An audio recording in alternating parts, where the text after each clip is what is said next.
और फिर क्या बताते हैं कि ज्ञान संपूर्ण हुआ नहीं, हृदय नहीं छदाया छदावे, और देखा देखी भक्ति का रंग नहीं ठहरावे।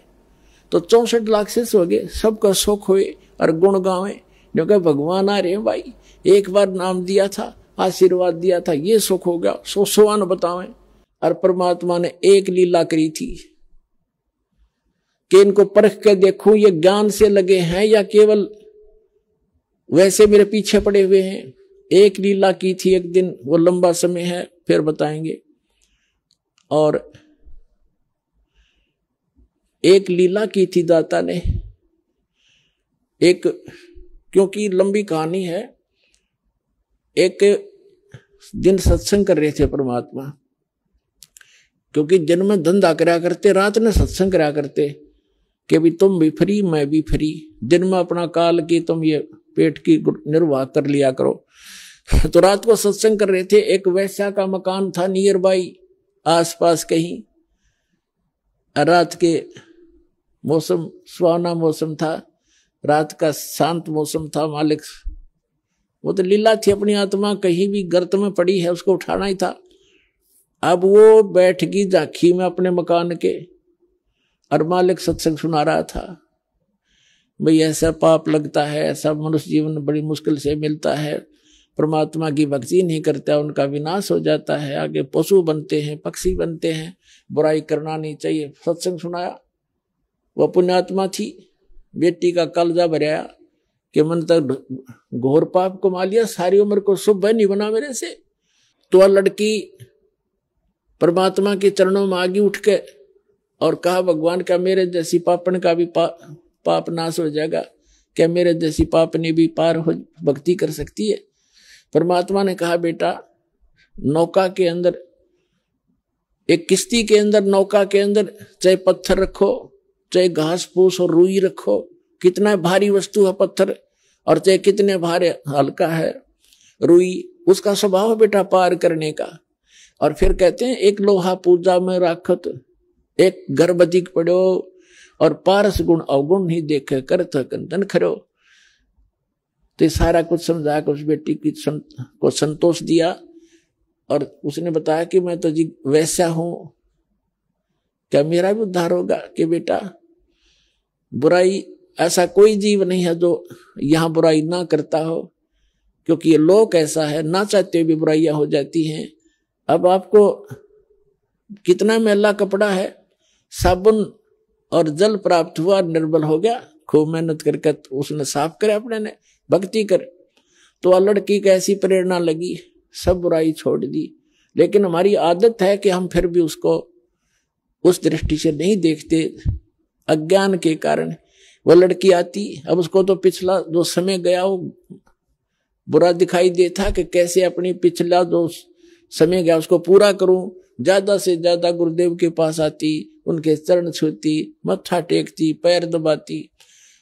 तो दूसरे जो संगत वाले थे, सिर फेरे दिन सुख हो गया था, वो आपस में बतलाने लगे, भाई यह अच्छी बात नहीं। एक वैसे आती है गुरु जी के पास बैठती है, लोग क्या कहेंगे, संगत बदनाम हो जाएगी। उस लड़की को धमकाने लगे कि तुम मत आया कर यहाँ पर, तेने सारा माहौल बिगाड़ दिया।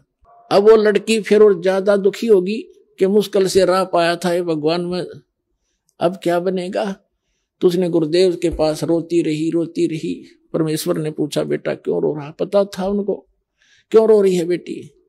उन रोते रोते सारी कहानी बताई। जी मैं निकम्मी तो हुई ही हूँ, इसलिए आपके पास आई हूँ कि निकम्मी का उद्धार हो जाता है, आपने बताया। लेकिन कुछ भगत भाई, कुछ बहनें ऐसे ऐसे विरोध कर रही हैं, मुझे आने से मना करते हैं। तो परमात्मा सत्संग के माध्यम से सबको उपदेश दिया करते थे। एक एक को किस किस को कहे, सत्संग के माध्यम से ज्ञान दिया करते थे। कहते हैं, कुष्टि होवे संत बंदगी कीजिए, हो वैसा के विश्वास चरण चित दीजियो। कि अभी भगत कोई भी व्यक्ति सत्संग में आएगा, चाहे चोर है, डाकू है, रोगी है और कोई वैश्या है, जब तक मैला कपड़ा साबुन और जल वाटर के टच में नहीं आएगा तो वो साफ कैसे होगा? और भाई भक्तों के लक्षण ये नहीं होते, चाहे वैसा का भी विश्वास हो, उसको अपनी बहन समझना। पाप से नफरत करो, पापी से नहीं, ये तो आम आदमी भी कहता है। और सभी, जैसे एक उदाहरण दिया जाता है कि एक संत था और वो बहुत प्रसिद्ध था, उसको पता था कि उसकी वचन में बहुत शक्ति है, वो कुछ कह देता हुआ पार हो जाती है। तो कहीं से जा रहा था, एक लड़की को पीट रहे थे गांव वाले। उसने पूछा भी क्यों मार रहे हो इस बेटी को? गांव वालों ने बताया कि ये व्यभिचारिणी है, ये पापिनी है, अपराधी है, ऐसे ऐसे करती है। संत बोले भी रुक जाओ, सजा मैं बताऊंगा, ऐसे देंगे कि पत्थर उठाओ सभी और सब मारेंगे इसको। पर वो पत्थर मारना जिसने ये पाप ना कराया हो वैसा, नहीं तो यही खत्म हो जाओगे। पत्थर डाल डाल के सारे खिसके। तो हम अपने दोस्तों को पीछे रखते हैं, दूसरों को उछालते रहते हैं। तो हम भक्त बनना चाहिए। अब कुछ दिन तो शांत हुए, फिर धीरे धीरे बकवाद करने लगे कि भी अच्छा नहीं लगता। तो परमात्मा ने देखना था कि ये भक्त नहीं है जब गुरु की आज्ञा पालन नहीं कर रहे। जब तक मैं भगवान था, जब इनका सौ सुख हुआ करते थे, अब देखते हैं इनको क्या होगा। तो एक दिन परमात्मा ने कहा कि ला इसका पक्का काम कर दूं, इनको देख लेता हूं कितने भक्त हैं कितने अभक्त हैं। उस लड़की से कहा वैसा से कि बेटा कल तू पूरा हार श्रृंगार करके सब आभूषण जो भी तेरे पास है पहन के आ जा। अच्छा पिताजी। रविदास जी कबीर परमेश्वर के साथ ज्यादा रहते थे। रविदास जी से कहा कि एक हाथी ला कर आए पे। हाथी ले आकर आए रविदास जी। एक परमात्मा ने गंगा जल भर लिया बोतल में, कबीर जी ने, और लड़की को बिठा लिया बीच में, पीछा बैठ के आगे। रविदास जी से कहा कि अब तो चला इस हाथी ने। अब उस लड़की के हाथ धर लिया कंधे पे और बोतल गंगा जल भर के तेरी नो पीवे, और ऐसे मस्ती होकर बीच बाजार से निकाल दिया, काशी के बाजार में से निकाल दी वो सारा जाखी। और जो भी देखे जो करे वो धानक वो दुल्हा ऐसे कबीर दारू पियो और वैश्या ने साथ ले रहा। वो प्रसिद्ध थी ये कबीर साहब के काशी के अंदर लाखों की संख्या में, लाख की संख्या में भगत थे आसपास के क्षेत्र के। सबको बुलावे, अका जो तुम्हारे गुरु जी के लक्षण दिखाओ, देख हम पहले नाट्या करते, वैसे गंदी औरतें जाती हैं, देख क्या हालात। ये इतना गंदा आदमी था, देखो दारू पी और वैश्या को साथ लिए सरेआम घूम रहा है, इसको ये भी नहीं मालूम इतना मदहोश हो गया। तो जितने चेले थे परमात्मा के, पहले तो भगवान कहा करते परमात्मा आ रहे हैं, हम ये सुख दे दिया वो सुख दे दिया। अब वो सारे खिसक गए वहां से। कोई न्यू कहे मैं तो एक दिन गया था, कोई नु कहना मैं तो उसके साथ जाया करता हूं, वैसे में कोई खास इंटरेस्ट नहीं था मेरा। यानी 64 के 64 लाख अपना सर्वनाश कर गए और सब भाग्य भगवान को छोड़कर। तो परमात्मा कहते हैं कि अब वो दो प्रकार से गुरु विमुख होते हैं। एक तो गुरुद्रोही हो जाता है, गुरु जी के बारे में गालियां देता है, बुराइयां करता है, दुश्मनों को प्रेरित करता है। तो वो तो कभी फिर आगे भविष्य में मनुष्य जीवन करोड़ों जन्मों युगों तक नहीं प्राप्त कर सकता। उसका तो भक्ति नाश कैंसिल, भक्ति तो धन कैंसिल हो जाता है।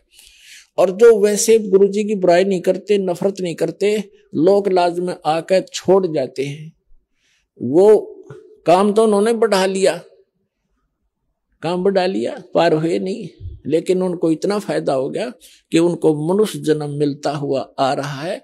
इतना चार्ज करके दयालु आपको। अब वही आत्मा हो आप 64 लाख में से जो सबसे पहले ही आएंगे, और उसके बाद पूरे विश्व में परमात्मा का ये ज्ञान फैलेगा।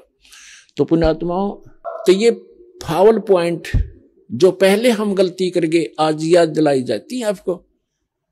जैसे माता गर्भ को रखे यत्न बनाए, ठेस लगे ते क्षण होवे तेरी ऐसे भक्ति जावे।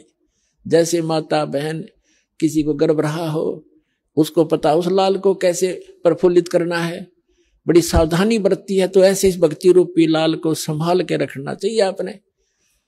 और जो सुख 600 वर्ष पहले भगवान दिया कर दे कबीर साहब, आज वही सुख अपनी प्यारी आत्माओं को इस दास के माध्यम से, शक्ति उस कबीर भगवान की दास तो एक नियमत है। जैसे एक सिरिंज होती है ना, डॉक्टर दवाई ला इंजेक्शन लगाता, दास तो इंजेक्शन है और उसमें दवाई और मालिक कबीर साहब है जो अपना सुख दे रही है।